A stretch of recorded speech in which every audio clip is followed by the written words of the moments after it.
Bienvenidos a la primera jornada de investigación e innovación de la Universidad Nacional Experimental del Magisterio en el marco de la histórica Batalla de Carabobo. La presente sistematización de la experiencia está titulada La Maestría en Educación Primaria, una experiencia de maestros. La presente sistematización vivida en las funciones como tutora del Programa Nacional de Formación Avanzada en el área de educación primaria de la Micromisión Simón Rodríguez transitó un largo camino evolutivo hasta encontrarse con la emergente Universidad Nacional Experimental del Magisterio UNED. Esta transición ha permitido visualizar al maestro y a la maestra de manera integral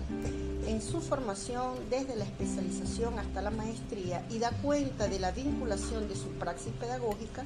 con la cosmovisión educativa del país, identificando el contexto como referente lugarizado para el ejercicio de la autonomía de sus prácticas. Esta experiencia investigativa fusionó 4 métodos con coherencia paradigmática, apoyado en un estudio de campo que permitió obtener memorias fotográficas,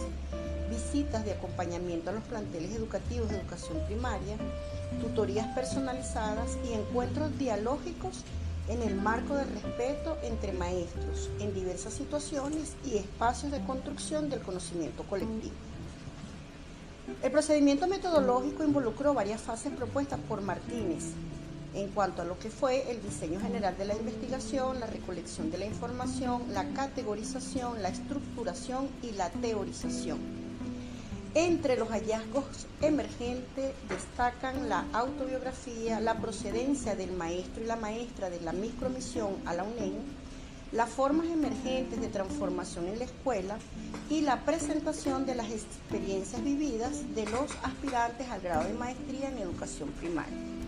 El enfoque sociocrítico apoyó la investigación y se sustentó en la propuesta de transformación curricular,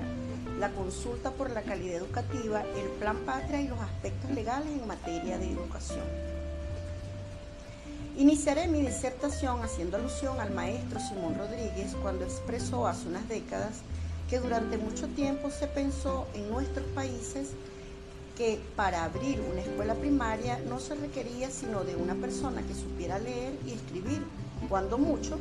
se exigían ciertos principios morales, un pizarrón y unos pedazos de tiza. En nuestros días, este concepto ha cambiado, pero ese cambio ya estaba en el pensamiento y en la pluma del maestro Simón Rodríguez. Siendo las cosas así, resulta claro que inspirarse en el pensamiento futurista del genio de la educación, que guió y sigue guiando con su luz a Latinoamérica para abrir caminos al progreso y al desarrollo de nuestros pueblos en el ámbito educativo, permite dar una mirada crítica aparte de la herencia que ha dejado un hombre a quien podríamos considerar como el proyectista del pedestal que en el ámbito de la educación necesitan nuestros pueblos para su autonomía. Y es así que, de acuerdo al principio de autonomía explícito en el artículo 34 de nuestra Ley Orgánica de Educación, reconocido por el Estado y materializado mediante el ejercicio de la actividad intelectual, la actividad teórico-práctica y la investigación científica, humanista y tecnológica, obsérvese bien que este principio se ejerce respetando los derechos consagrados en la Constitución y que en relación a este mismo principio de autonomía en materia educativa, este precisa la planificación, creación y organización de los programas de formación, creación intelectual e interacción con las comunidades en atención a las áreas estratégicas de acuerdo al Plan de la Patria. Este plan contempla 5 objetivos históricos vinculados a los objetivos del desarrollo sustentable, que se establecen como una visión de largo plazo y que los cuales se derivan en 24 objetivos nacionales, pero en su objetivo número 2 propone hambre cero. Esto es lograr la seguridad alimentaria, mejorar la nutrición y promover la agricultura sostenible. Objetivo este que se da paso en los espacios de las escuelas bolivarianas a lo largo y ancho del territorio nacional, donde nuestras maestras y nuestros maestros de educación primaria atienden a este llamado y realizan esfuerzos en internalizar que esta educación está basada en prácticas endógenas donde participan todos los actores educativos a través del programa de alimentación. No obstante, la educación en la Agenda UNESCO 2030 ocupa un lugar central que apunta a garantizar una educación inclusiva, equitativa y de calidad, donde se promuevan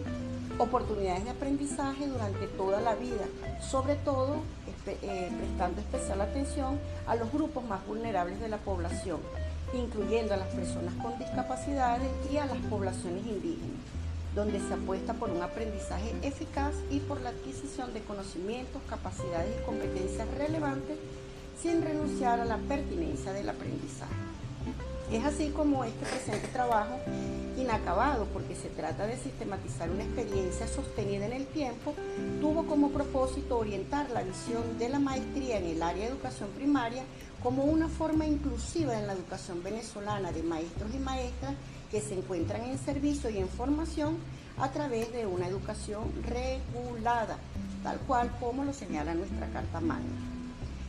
De tal manera que dentro de este artículo la función indeclinable del Estado, la formulación, regulación, seguimiento y control de la gestión dentro de las políticas de formación docente está transversalizada por este órgano con competencia en materia educativa y universitaria. Dentro de este marco, la formación permanente en el Estado venezolano se considera como un proceso integral y continuo que mediante políticas, planes, programas y proyectos actualiza y mejora el nivel de conocimiento y desempeño de los corresponsables de la educación. De tal manera que uno de los componentes más importantes de este proceso de formación es el reconocimiento de las prácticas docentes del maestro y la maestra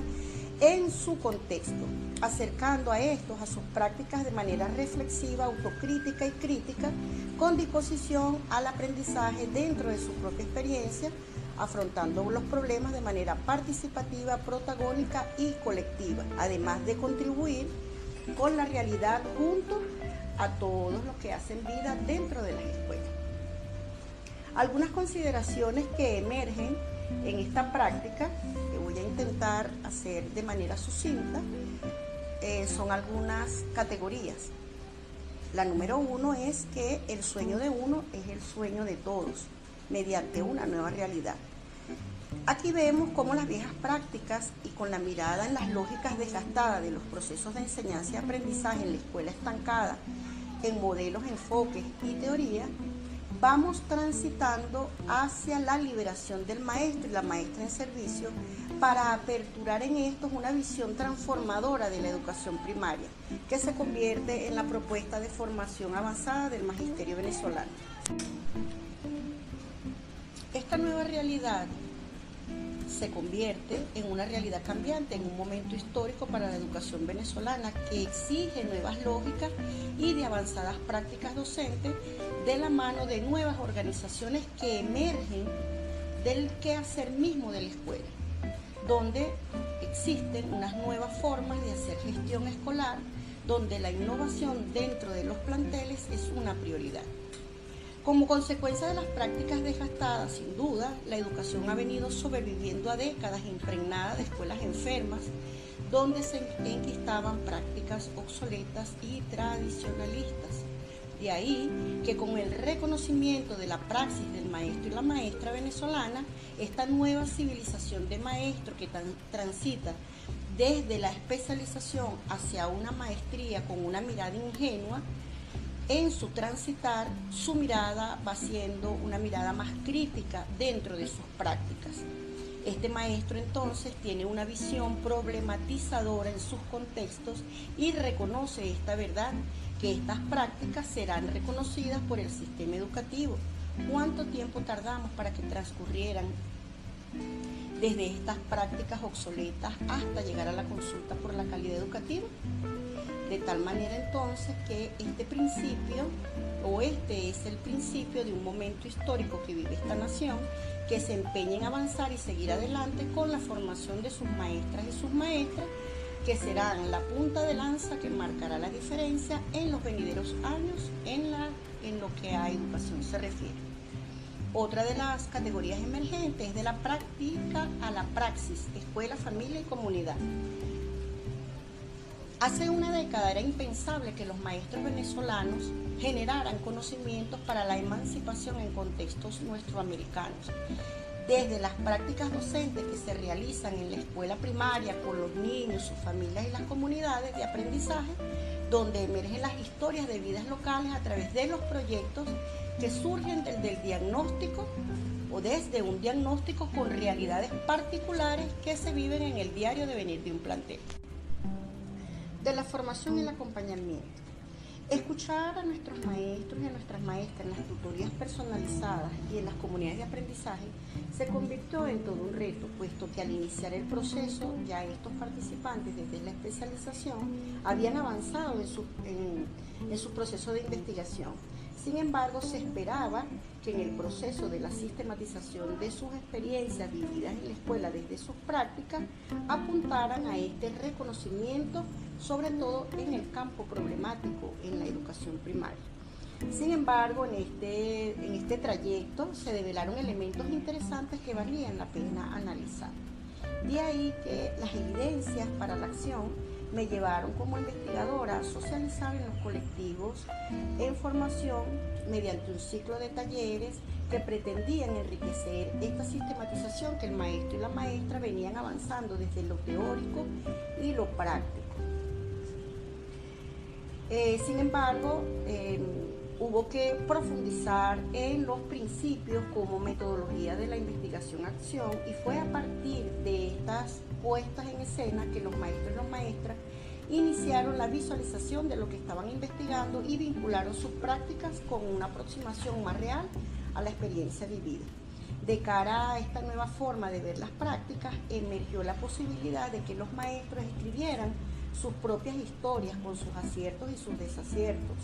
con sus limitaciones que más adelante fueron madurando en un proceso transformador que les permitió revisar en una espiral de investigación los elementos que debían priorizar y cuáles debían rechazar, construyendo y reconstruyendo dependiendo cómo habían vivido su proceso durante la experiencia de escribir sus propias prácticas. La formación, acompañamiento, escuchar a los maestros y a las maestras en las tutorías personalizadas y en las comunidades de aprendizaje se convirtió en todo un reto, puesto que al iniciar el proceso ya los participantes habían avanzado en su experiencia de escribir, o eso se esperaba en el proceso de la sistematización de sus experiencias vividas en la escuela desde sus prácticas, que apuntaban al reconocimiento del campo problemático en educación primaria. Sin embargo, en este proceso se develaron elementos interesantes que valen la pena analizar. La sistematización de experiencias como método de investigación. Evidencias para la acción me llevaron como investigadora a socializar con los colectivos de información ciclos de talleres que pretendían enriquecer la sistematización teórico-práctica de los maestros sobre sus principios como metodología de la investigación. A partir de esta formación, los maestros y las maestras iniciaron la visualización de lo que estaban investigando y vincularon estas a sus prácticas en una aproximación más real con la experiencia vivida. De cara a esta nueva forma de ver las prácticas, emergieron entonces las posibilidades de que los maestros escribieran sus propias historias con sus aciertos y desaciertos, con sus limitaciones, y más adelante fueron madurando en un proceso transformador que debían priorizar y cuáles podían rechazar, construir o reconstruir dependiendo cómo había sido la experiencia. Los maestros y las maestras que leen y escriben. La formación, la experiencia y los años de servicio en el camino recorrido de la autora de la presente investigación permitieron acompañar a estos maestros en formación desde la escucha atenta, respetuosa y transformadora de lo que sería la conversión de una experiencia pedagógica de miradas ingenuas a miradas de maestros que leen y escriben. Es así como el maestro Bigot señala a nuestros maestros agitadores al que deben detenerse a reparar en sus prácticas para transformarlas, detenerse en lo sencillo, enseñar aprendiendo para sacar lo mejor de nuestros niños. Es así como el maestro y la maestra se encontró con un elemento catalizador que lo situaba en una dimensión más humana para acercarse a lo que culminó a ser maestro. A manera de conclusión, la postura es defender el enfoque de la transformación en la práctica, reconocer el impacto que debe realizarse en las escuelas, los maestros formados en este proceso, las evidencias de lo que se viene construyendo desde los programas nacionales de formación y la UNED, está siendo una universidad en tiempos de maestros que desean formarse, para contribuir con el país y romper con las estructuras academicistas, lo cual da paso a la creación de un nuevo compromiso para la formación venezolana que se irá pregonando en América Latina.